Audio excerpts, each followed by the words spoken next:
દર્શન મને થશે. કેટલા યુગો યુગોથી જેની કામના છે, કેટલા યુગો યુગોથી જેના માટે હું તડપી છું, જેના માટે હું રડી છું, આજે પ્રભુના મુખારવિંદના દર્શન મને થશે. જ્યાં પ્રભુ ધીમે ધીમે ફરી રહ્યા છે, સૌથી પહેલા પ્રભુના કપોલના દર્શન થયા. એવું શ્યામ સ્વરૂપ, એવું નીલ મેઘ શ્યામ સ્વરૂપ, અને કેસરથી જેની ઉપર મરવટ કરેલી છે, ને જોઈને લાગે છે કે પ્રભુ આપના કપોલ ઉપર, આપના મુખ ઉપર આ કેસરની મરવટ જરૂર શ્રી રાધાજીએ એમના હાથે કરેલી છે. જ્યાં પ્રભુ ધીમે ધીમે મુખ ફેરવે અને જ્યાં પ્રભુની પ્રગાઢ ગાઢ આંખો પર દર્શન કર્યા, અને કમળની પાંખડીઓ હોય એવી મોટી મોટી આંખો જીવનમાં ક્યારે પણ જોઈ નથી, જીવનમાં ક્યારે પણ એવા નેત્રોની કલ્પના ન થઈ શકે. અને જ્યારે એની ઉપર પાંપણો બંધ થાય અને પાંપણો ખુલે, જ્યારે કમળની પાંખડીઓ બિડાઈને પાછી ખુલતી હોય, એવો અનુભવ પ્રભુના નેત્રોમાં થઈ રહ્યો છે. અને એવા મોટા મોટા વિશાળ નેત્રોના દર્શન કર્યા, અને જીવને તો લાગે કે આ પ્રભુના નેત્રરૂપી સાગરની અંદર સદા માટે ડૂબી જઈએ,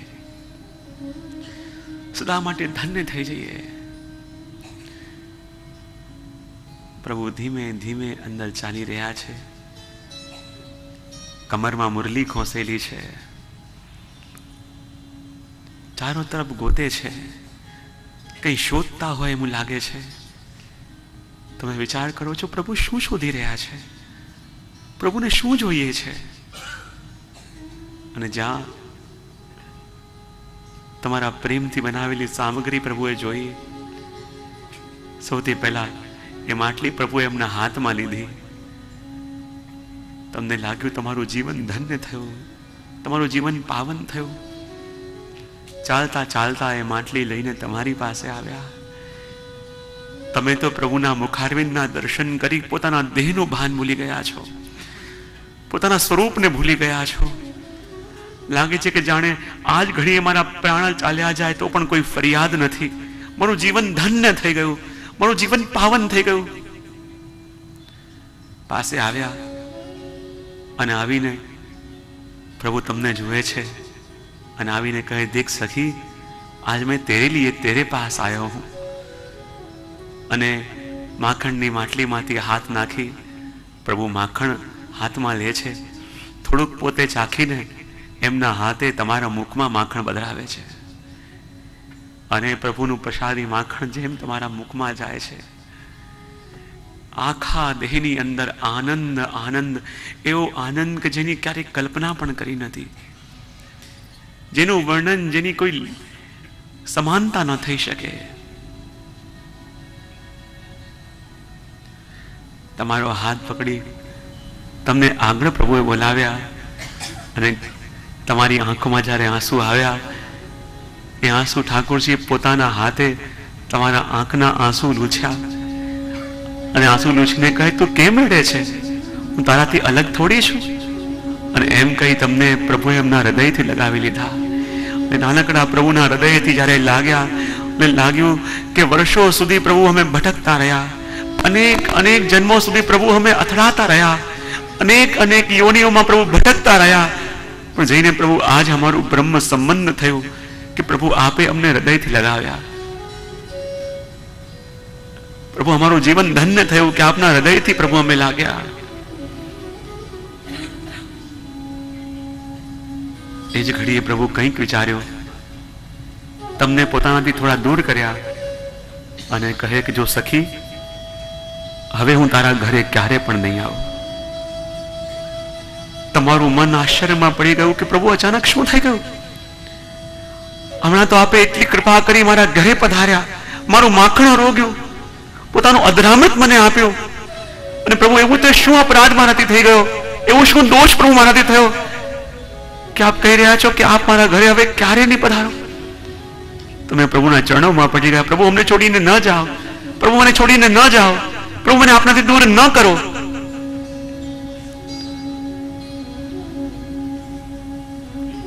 પણ પ્રભુ તમારો હાથ છોડાવીને જે માર્ગથી આવ્યા હતા એ માર્ગથી ચાલ્યા ગયા. અચાનક કોઈ નિર્ધનને સર્વસ્વ ધન મળી ગયું હોય અને એ જ ઘડીએ જ્યાં ધનનો અનુભવ કરે અને એનું ધન બધું લૂંટાઈ જાય એવો અનુભવ. પ્રભુ મળ્યા નતા એ વિયોગ તો કદાચ સહન થતો હતો, પણ પ્રભુ મળ્યા અને મળીને પાછા છોડીને ચાલ્યા ગયા અને પણ કહીને ગયા કે હું તારે ઘેર ક્યારે નહીં આવું. હે પ્રભુ, આવી કસોટી આપે કેમ કરી? પ્રભુ, શું અપરાધ મારો થયો છે? દુષ્કે ને દુષ્કે રડી રહ્યા છો. એક દિવસ ગયો, 2 દિવસ ગયા, 3 દિવસ ગયા, રોજ એ જ રીતે માખણ તૈયાર કરો છો, પ્રભુની પ્રતીક્ષા કરો છો. આજે વર્ષો વીત્યા છે. જે સુખ પ્રભુએ એ દિવસે આપ્યું એના પછી પ્રભુ તમારે ઘેર ક્યારે નથી પધાર્યા. આખો સારસ્વત કલ્પ વીતી ગયો. આખા કલ્પ સુધી પ્રતીક્ષા થતી રહી, પ્રતીક્ષા કરતા રહ્યા પ્રભુની. પ્રભુ ક્યારે નથી પધાર્યા. અને એટલો તાપ તમારા હૃદયમાં, એટલો તાપ તમારા હૃદયમાં કે પ્રભુ આપના દર્શન હવે ક્યારે થશે? પ્રભુ આપ ક્યારે પધારશો મારા ઘરે?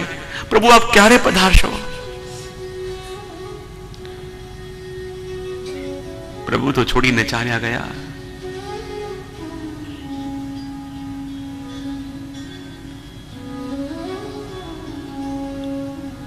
પ્રભુના વિયોગમાં તડપી તડપીને કેટલા જન્મો વ્યતીત કર્યા, કેટલા જન્મો સુધી ભટકતા રહ્યા.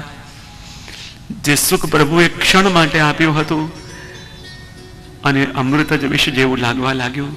પલ પલ એ જ પ્રભુની માધુરી મૂરત, એ જ પ્રભુના નેત્ર, એ જ પ્રભુનું હાસ્ય, એ જ પ્રભુની કૃપા સ્મરણ કરી કરીને કેટલા જન્મો વ્યતીત થયા.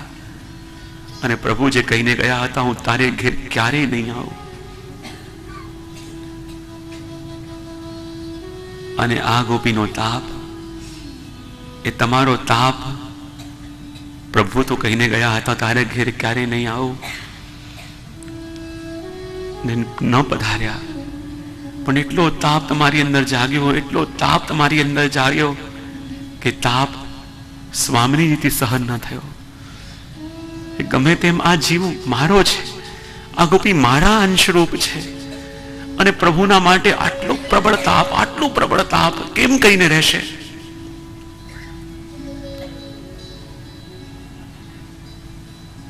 સ્વામીજી પ્રભુને વિનંતી કરી કે હે પ્રભુ,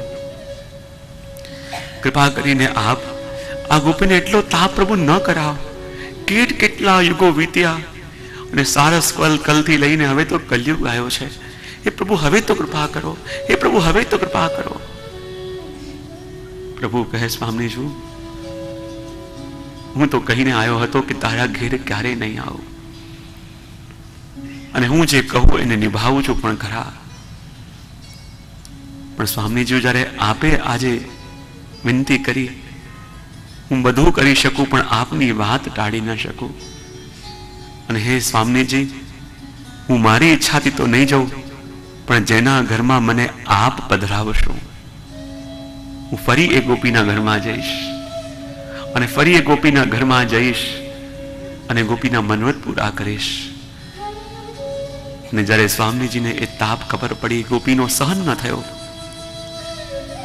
સ્વામીજી સ્વરૂપે તો વિનંતી ન કરે, સ્વામીજી પોતે પધારીને પોતાના પતિને ન આપે, પણ એ જ સ્વામીજી સ્વરૂપે શ્રી વલ્લભ આ ભૂતલમાં પ્રગટ્યા, કલિકાલમાં પ્રગટ્યા.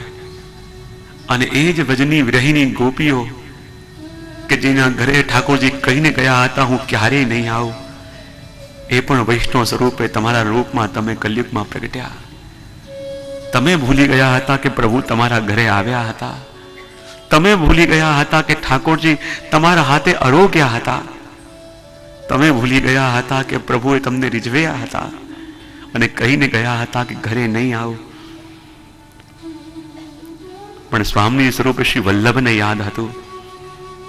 વલ્લભ કહે કે કૃપાનાથ, હે પ્રભુ, આ જીવે કેટલા યુગો સુધી તાપ કર્યો છે. સારસ્વત કલ્પથી લઈને પ્રભુ આ કલિકાલ આવ્યો, હજારો હજારો વર્ષો સુધી પ્રભુ આને અનેક જન્મો લીધા, અનેક અનેક યોનિઓમાં ગયો, પ્રભુ આપના દર્શન માટે, પ્રભુ આપને પામવા માટે, પ્રભુ આપને મળવા માટે. પણ પ્રભુ એક ઘડીએ તો આપે અને ક્ષણિક સુખ આપ્યું, પણ પ્રભુ મારાથી મારા આ જીવનનું દુઃખ જોવાતું નથી. માટે પ્રભુ હવે હું આપને વિનંતી કરું છું કે ઘડીએ તો ક્ષણ માટે આપ ગોપીના ઘરમાં પધાર્યા અને પાછા છોડીને ચાલ્યા પણ ગયા. પણ હવે આપને વિનંતી કરું છું કે વલ્લભ સ્વરૂપે પ્રભુ હું આપને જેને ઘેર પધરાવો, પ્રભુ આપ સદા માટે એના ઘરમાં બિરાજજો, એ ઘરને પોતાનું ઘર માનીને બિરાજજો. અને એ જ ગોપીઓ છે જેના દેહ બદલાયા, જેનું સ્વરૂપ બદલાયો, પણ વજની એ જ ગોપીઓ છે આ બધા પુષ્ટિ જીવો કે જેને ક્ષણ માટે આપનું સુખ મળ્યું હતું અને આપ છોડીને ચાલ્યા ગયા હતા. પ્રભુ એ જીવોને બધા સુખ આપજો. પ્રભુ જેમ અરોગાવે એમ અરોગજો, પ્રભુ જેમ રાખે એમ રહેજો, પ્રભુ જે અવસ્થા ધરાવે એ ધરજો. પ્રભુ કહે છે વલ્લભ આપે મને વિનંતી કરી અને હું પણ મારા પુષ્ટિ જીવોનો ઋણી છું અને આટલા આટલા વર્ષો એમનાથી અલગ થયા અને જેટલો તાપ એમને મારી સેવા માટેનો છે એટલો જ તાપ મારા હૃદયમાં પણ એમનાથી સેવા કરાવવાનો છે. એટલો જ તાપ મારા હૃદયમાં પણ એમના હાથે સામગ્રી અરોગવાનો છે. એટલો જ તાપ મારા હૃદયમાં પણ એમના માથે બિરાજવાનો છે. અને યાદ કરો એ દિવસ, જે દિવસે આપણા ઘરમાં ઠાકોરજી પધાર્યા, જે દિવસે આપણા ઘરમાં પ્રભુ પધાર્યા અને પોતાના હાથમાં આપણે પ્રભુને લઈને આપણા ઘરના મંદિરમાં પધરાવ્યા. આ કઈ આપણી ઈચ્છા નથી, આ કઈ આપણો પ્રયત્ન નહોતો, આ આપણી સારસ્વત કલ્પથી કરેલી આ કલયુગ સુધીની સાધનાનું ફળ છે. કેટલા જન્મો સુધી જે વિરહ તાપનો અનુભવ આ જીવે કર્યો છે, કેટલા પ્રબળ વિપ્રયોગ આપણે અનુભવ કર્યો છે, એ વિપ્રયોગ માનો પ્રભુથી સહન થયો નહીં. ને સારસ્વત કલ્પમાં જે સુખ પ્રભુ આપી ન શક્યા એ સુખ પ્રભુ આપણા ઘરે પધારી આ કલિકાલમાં આપણને આપી રહ્યા છે.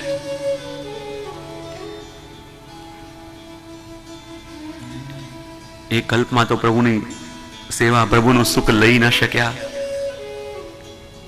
પણ જ્યારે ઠાકોરજીના સાનિધ્યમાં જઈએ, તમારા ઠાકોરજીની સામે તમે ઉભા રહો અને જુઓ, પ્રભુના મુખારવિંદને જુઓ, આ એ જ હાસ્ય છે જે હાસ્ય તમે સારસ્વત કલ્પની અંદર તમારા ઘરમાં જોયું હતું.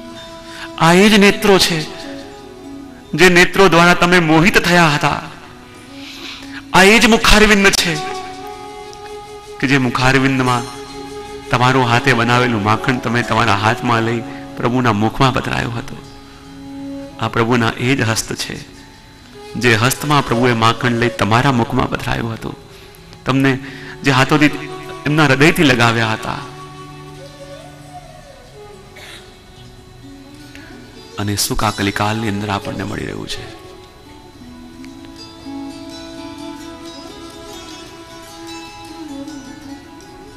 આ તો વ્રજાધીપ છે. આ એ જ પ્રભુ છે જેણે વજમાં આપણને સુખ આપ્યા હતા. આ એ જ પ્રભુ છે જેણે વજમાં આપણા બધા મનોરથ પૂરા કર્યા હતા. અને પાછા એ જ પ્રભુ આપણા ઘર રૂપી વજની અંદર આપણા બધા જ મનોરથ પૂરા કરવા માટે આપણને પરમ સુખનું દાન, સારસ્વત કલ્પની લીલામાં જે સુખનું દાન ગોપીઓને કર્યું, એ જ સુખનું દાન આ કલિકાલમાં કરવા માટે પણ આપણા ઘરમાં પધાર્યા છે શ્રી વલ્લભની કૃપાથી.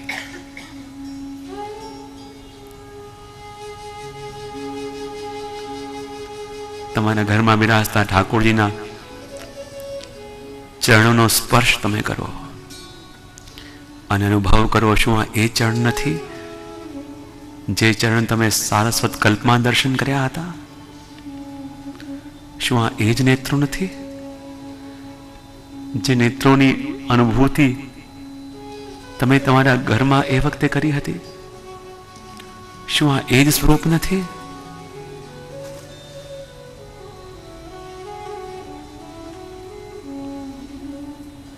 અને આપણે ઓળખી પણ ન શક્યા, આપણે અનુભવ પણ ન કરી શક્યા. આપણો અધિકાર જોયા વિના, આપણી પાત્રતા જોયા વિના શ્રી વલ્લભે કેટલી મોટી કૃપા આપણા ઉપર કરી દીધી છે, કેટલો મોટો અનુગ્રહ આપણી ઉપર કર્યો છે. એ જ વજાધીપને જે સ્વરૂપનો તાપ હતો, એ જ વજાધીપને જેને આપણને અનુભવ કરાયો હતો, એ જ વજાધીપને જેનો સ્પર્શ પામ્યા હતા, આપણા ઘરમાં પધરાવી દીધા.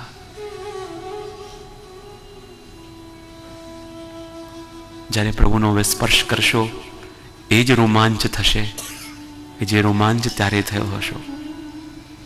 જ્યારે પ્રભુના દર્શન કરશો, દર્શન કરીને એ જ સુખ મળશે જે સુખ એ વખતે સંતાઈને લીધું હતું. પ્રભુના સાનિધ્યમાં બેસો, એ ઘડી તો, એ યુગમાં તો પ્રભુ સાથે બેસીને વાત કરવાનો અવસર ન મળ્યો, પણ હવે તો અવસર મળ્યો છે. હવે તો એ સુખ મળ્યું છે. એ સુખનું સ્મરણ કરો.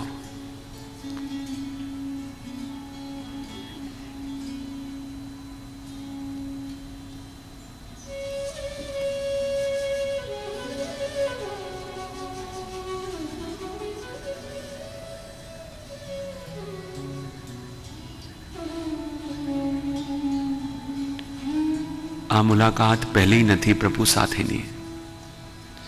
આ મુલાકાત નવી નથી, ઘણી જૂની મુલાકાત છે,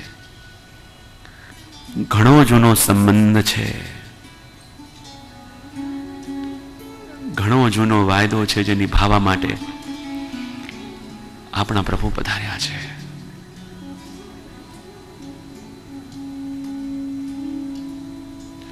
શું આ મોકો પણ ગવાઈ દેવો છે? શું આ તક પણ ગવાઈ દેવી છે? શું આ સુખ પણ આ જન્મમાં ગવાઈ દેવું છે?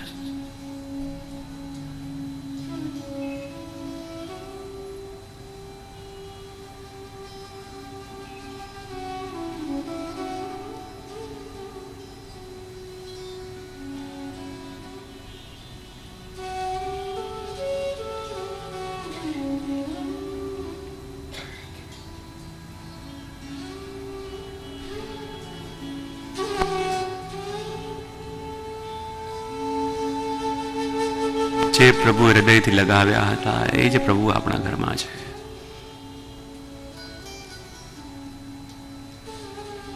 આખા શિયંગ મેં દર્શન કરો અને ઓળખો.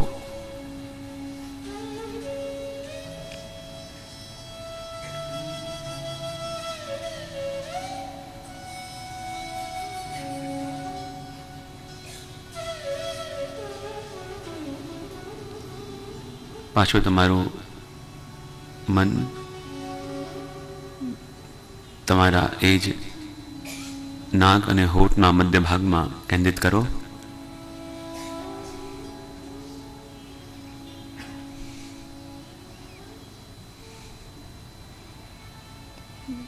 ધીમે ધીમે શ્વાસ લેતા જાઓ અને જે સુખનો અનુભવ પ્રભુને મળી, જે વિપ્રયોગનો અનુભવ પ્રભુથી દૂર થઈ અને જે સૌભાગ્યનો અનુભવ એ જ પ્રભુને પુનઃ પ્રાપ્ત કરીને અનુભવ કર્યો, એનું ચિંતન કરો.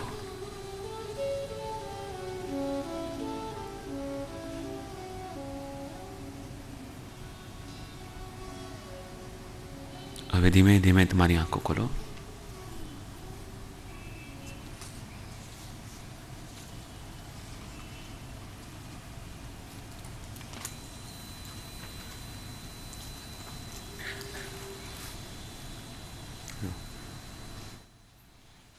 ભાવેન ભજનીયો વ્રજાધિપ. એ વ્રજાધિપ પ્રભુ કોણ છે? જેના દર્શન તમે કર્યા, જેની અનુભૂતિ કંઈક પામવાનો પ્રયત્ન કર્યો, કંઈક ઠાકોરજીના અનુભવની, કંઈક એ પૂર્વના સંબંધની, કંઈક એ અનુભૂતિની જ્યારે હલકી સી ઝલક પણ આપણને મળે ત્યારે જીવ પ્રભુથી અલગ રહી જ ન શકે. અને આ ચિંતન જ્યારે તમે કરશો, આ જ સ્મરણ કરતા રહેશો, ત્યારે મન કહેશે કે જે પ્રભુથી ભાગીને આપણે દૂર ગયા છીએ, એ પ્રભુ સાથેનો સંબંધ આપણો નવો નથી, એ પ્રભુ સાથે આપણો ઘણો જૂનો સંબંધ છે. શ્રી મહાપ્રભુજી એ જ કહે છે, તમારા ઘરમાં જે પધાર્યા છે એ વજાધીપ પ્રભુ છે. અને એ જ વજાધીપ પ્રભુ કે જે તમારી સાથે મુલાકાત કરી છે ભજમાં, તમે તો ભૂલ્યા પણ એ ન ભૂલ્યા. અને વલ્લભની કૃપાથી પુનઃ એ જ સ્વરૂપ, એ જ પ્રભુ તમારા ઘરમાં પુનઃ પધાર્યા. અને ઘરમાં પધારીને તમને એ બધા સુખ આપવા લાગ્યા. અને એટલા માટે જ અહીંયા વાત કરી, સર્વદા સર્વભાવેન ભજનીયો વ્રજાદીપઃ સ્વસ્યાય અયમેવ ધર્મો હિ નાન્યઃ ક્વાપી કદાચન. હવે એવો સંબંધ આપણો એની સાથે શાશ્વત હોય, આપણે એના છીએ એ અનુભવ થઈ જાય, પછી જીવ એને ભજ્યા વિના રહી ન શકે. આપણો સંબંધ એની સાથે આજકાલનો નથી, બહુ જૂનો સંબંધ છે. એની સાથેનો આપણો સાચો સંબંધ છે. આપણે એના જ છીએ. એ અનુભવ જ્યારે આ મન કરવા લાગશે, એ અનુભૂતિ જ્યારે જીવ કરવા લાગશે, ત્યારે પ્રભુને ભજવાનું કહેવું ન પડે કે પ્રભુને ભજ્યા વિના રહી નહીં શકે, પ્રભુની સેવા કર્યા વિના રહી નહીં શકે. આ તો શ્રી વલ્લભની કેટલી મોટી કૃપા આપણા ઉપર છે કે એ જ પ્રભુને આપણા ઘરે પધાર્યા. કોઈના ઘેર પ્રભુ આવીને વાંસળી વગાડી હતી, એના ઘરમાં મહાપ્રભુજીએ એ મદન મોહનજીનો સ્વરૂપ પધરાયો. કોઈના ઘરમાં પ્રભુએ માખણ ચોરી લીલા કરી હતી, એના ઘરમાં લાલન પધરાવી દીધા, નવનીત પ્રિયાજી પધરાયા. જેવી જેવી લીલાનો અનુભવ આપણને એ સારસ્વત કલ્પની અંદર પ્રભુએ કરાવ્યા હતા, જે જે લીલાનું સુખ આપણને એ કલ્પમાં મળ્યું હતું, બરાબર એ જ પ્રભુનું સ્વરૂપ, એ જ લીલાનું સ્વરૂપ શ્રી વલ્લભે કૃપા કરીને આ કલિકાલની અંદર આપણા ઘરમાં પધરાવી દીધું. અને કેટલી મોટી કૃપા કે જ્યારે વલ્લભ ઠાકોરજીને કોઈના ઘરે પધરાવે, જ્યાં પધરાવા ગયા પેલા વૈષ્ણવ પૂછ્યું, કૃપાનાથ આપે ઠાકોરજી મારા માથે તો પધરાયા, પણ મને કોઈ આજ્ઞા કેમ ન કરી? ત્યારે વલ્લભ કહે કે મારે તને કઈ કહેવાની જરૂર પણ નથી, મારે જે કહેવું તું મેં મારા પ્રભુને કહી દીધું છે. એટલે શું કહી દીધું? એટલે પ્રભુને તમારે ઘેર પધરાવતા પહેલા એટલી જ વિનંતી મેં પ્રભુને કરી કે પ્રભુ આપે અમારા ઘરમાં તો 56 ભોગ અરોગ્યા છે, એ સાધારણ વૈષ્ણવ આપણને સૂકી રોટી ધરે તો પણ પ્રેમથી અરોગજો. પ્રભુ આપે તો અમારા ઘરમાં અનેક અનેક સુંદર વસ્તુ ધર્યા છે, એ સાધારણ વૈષ્ણવ આપણે સાધારણ વસ્તુ ધરે તો પણ ધરાવજો. અને એ વખતે ઠાકોરજી વલ્લભને વચન આપે કે હે વલ્લભ, હું તો તમને ઓળખું ને તમને જોઉં, તમાર પણ મને એટલો વિશ્વાસ છે કે વલ્લભ જેના ઘરમાં તમે મને પધરાવશો એને પ્રેમથી ધરેલી સૂકી રોટી મને 56 ભોગથી વધારે સુખ આપશે. જેના ઘરમાં તમે મને પધરાવશો એના સાધારણ સૂતી વસ્ત્રો પણ મને રેશમના વસ્ત્રો કરતા વધારે સુખ આપશે. જેના ઘરમાં આપ મને પધરાવશો. અને એવી કૃપા, એવી અનુભૂતિ જ્યારે આપણા પુષ્ટિ ભક્તિઓની ઉપર થતી હોય, પુષ્ટિ માર્ગી વૈષ્ણવ ઉપર થતી હોય, અને એ સુખથી, એ લાભથી વંચિત આપણે ન રહી જઈએ. એટલા માટે શ્રી મહાપ્રભુજી આપણને કહી રહ્યા છે કે તમારો આ મૂળ ધર્મ છે એને જાણો. આપણો અને પ્રભુ સાથેનો સંબંધ શાશ્વત સંબંધ છે, એને ઓળખો. જેમ આપણે પ્રભુ વિના રહી નથી શકતા, એમ પ્રભુ પણ આપણા વિના રહી શકતા નથી. આપણો અને પ્રભુનો સંબંધ બહુ જૂનો સંબંધ છે. આપણા અમુક ભક્તો થયા, સંતો થયા, એમણે પણ ભક્ત અને ભગવાનના સંબંધની બહુ સુંદર વાત કરી કે પ્રભુ આપ કોણ છો અને અમે ભક્તો કોણ છે. ભલે જીવ પુષ્ટિ માંગી નથી, પણ એના શબ્દો એટલા સુંદર છે, પુષ્ટિનો ભાવ દેખાય છે. અને વાસ્તવમાં આપણો અને પ્રભુનો સંબંધ કેવો અદ્ભુત! જેમ પ્રભુની સેવા કર્યા વિના આપણે અધૂરા, એમ પ્રભુ પણ આપણા વિના પોતાને અધૂરા માને છે, અને આપણી સાથે જ પ્રભુને પોતાને મધુરા માને. જ્યાં સુધી મારો ભક્ત મારી સાથે ન હોય ત્યાં સુધી હું અધૂરો, અને મારો ભક્ત મારી ટહેલમાં આવે, મારી સેવામાં આવે ત્યારે હું મધુરો બનું. અને ભક્ત અને ભગવાનનો સંબંધ કેવો સુંદર છે! શબ્દો મને બહુ સુંદર લાગે છે. શ્રવણ આપણે કરીએ કે ભક્ત કોણ ને ભગવાન કોણ, અને બંનેનો સંબંધ શું. અન્ય સંત છે પણ શબ્દો બહુ સુંદર છે. પ્રભુજી તુમ ચંદન હમ પાને, પ્રભુજી તુમ ચંદન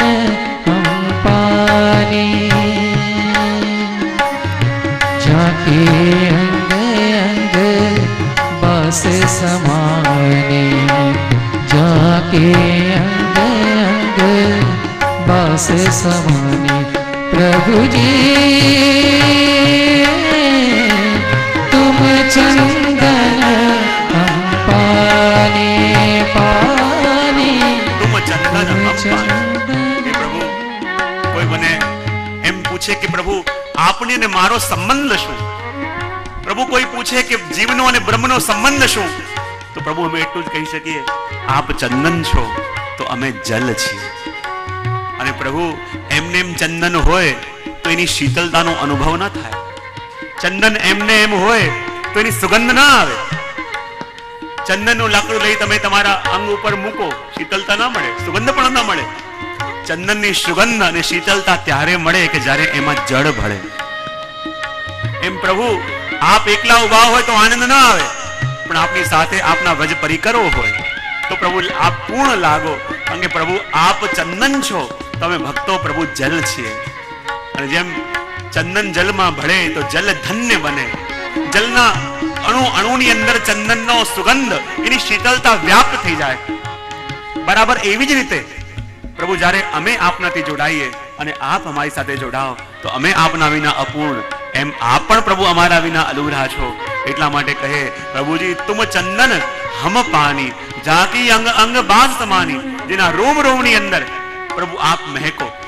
અને પ્રભુ સાથે મળવું, પ્રભુને ભજવું, ભજનીય વજારી પર ભજવું કોને કહેવાય? કે જેમ એક ચંદનની અંદર જળ મળે અને જળમાં ચંદન મળે। મકરંદ દવેના શબ્દોમાં કહીએ તો કે તમે તો સૂકું રૂનું પૂમડું અને અમે સૂકું રૂનું પૂમડું અને તમે અત્તર રસ ભીના, ભીંજવી દો ને તારે તાર। જેમ એક સૂકું રૂનું પૂમડું હોય અને અત્તરની શીશીમાં બોળીએ, જેમ એક એક તાર મધમધવા લાગે, એક એક તાર એના મહેકવા લાગે, બરાબર જ્યારે જીવ પ્રભુમાં ઓતપ્રોત થાય અને એક એક રોમ કૃષ્ણ રસથી છલકાવા લાગે, કૃષ્ણ પ્રેમથી છલકાવા લાગે। અને એ તો છે પ્રભુની સેવા, એ તો છે પ્રભુનો આનંદ, એ તો છે પ્રભુની અનુભૂતિ। માટે કહે